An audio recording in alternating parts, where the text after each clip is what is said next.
Randy Daniels has served as co-chair of the Charter Schools Committee for 8 years. And I think more than any other individual, shaped the way in which the charter school authorizing statute is interpreted in New York.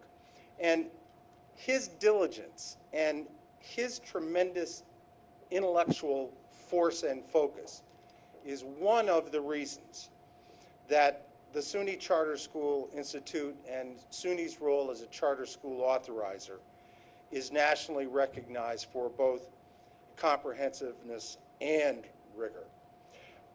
You know, we've had 300 applications in the short life of this institution, of which only 60 have been approved.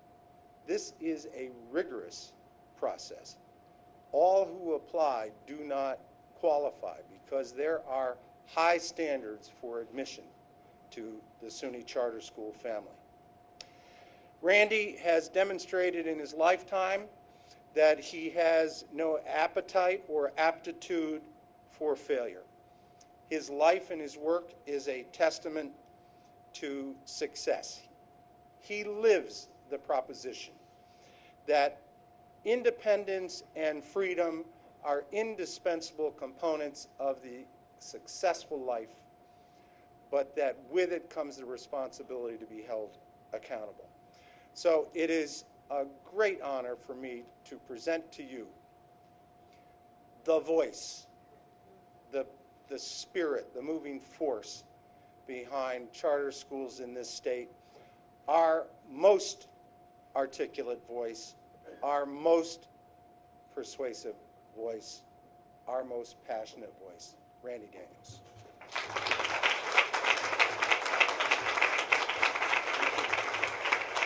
Thank you. Thank you very much. It's a pleasure to be here. And my, 10 years is a long time. I think we're all a little slower, a little grayer, but as I look at this group today, I see that the work was truly worth it. I believe that as a society, if we are to realize our fullest potential, if we are to achieve the greatness that is imbued in all of us, we must put children first. If we put children first, we are a better America, we are a stronger America, we are a secure America if we put our children first and mean it. And to do that, we must rededicate ourselves to the notion of public education being a right. After all, free public education was founded as a concept in New York. New York has been a leader in every aspect of education over the years. And we embraced the concept of charter schools because we knew that despite all of the effort and all of the goodwill and all of the resources that we had poured into education in this state, that generation after generation still did not get what they needed to be able to realize full citizenship in a democratic society and to shoulder the responsibilities that come with that. And so we propose this notion of independent charter schools, generating from the goodwill and the desperation of parents to give their kids the opportunity they did not. So we convinced people like my good friend Governor Patterson and many others to reconsider the proposition that there was only one way to get this done. After all, much of the damage was in the very districts that they represented. And we also knew that many, many parents wanted for their children what they did not get.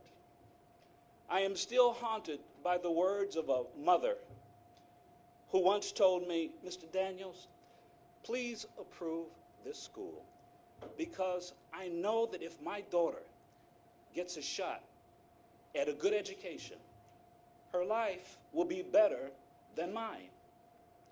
I never forgot that. And so as a result, we all fought.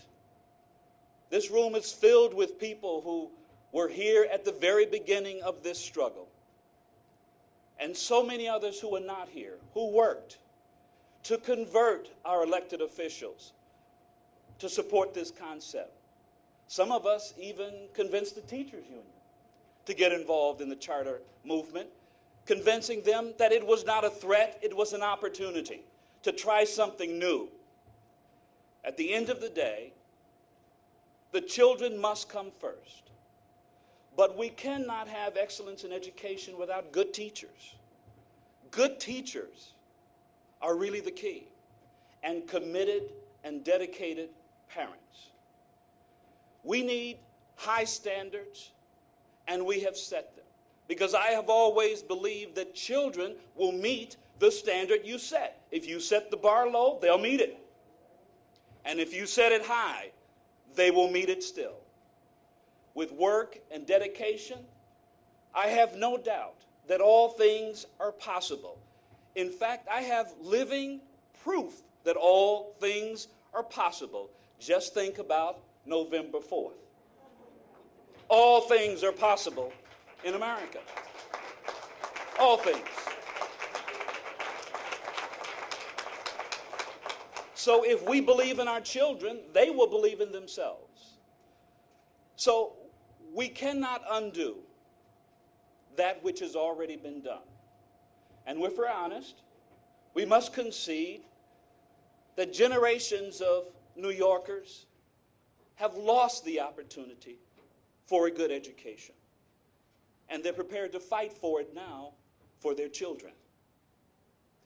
But I'm reminded of the words of the great poet Maya Angelou, that despite the fact that so many were left out and left behind, she reminded us that history, despite its unending pain, cannot be unlived, but if faced with courage, need not be lived again.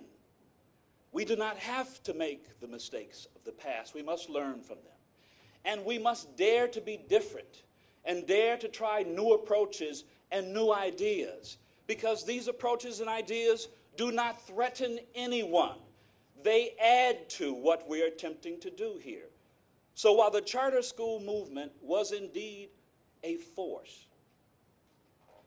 it is much stronger because parents and like-minded people got together and decided that this was a worthwhile exercise, worthy of our time, worthy of our resources, and worthy of this dedication. And now we see the results. We see what is possible in the poorest, most disadvantaged districts in this state. We see what is possible. We see the raw talent that is before us.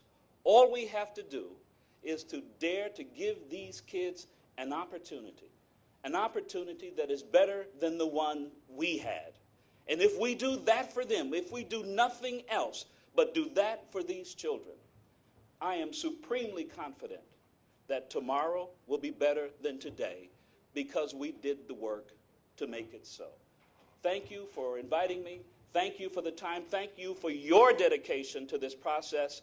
And thank all of you who continue to fight this great fight for our children.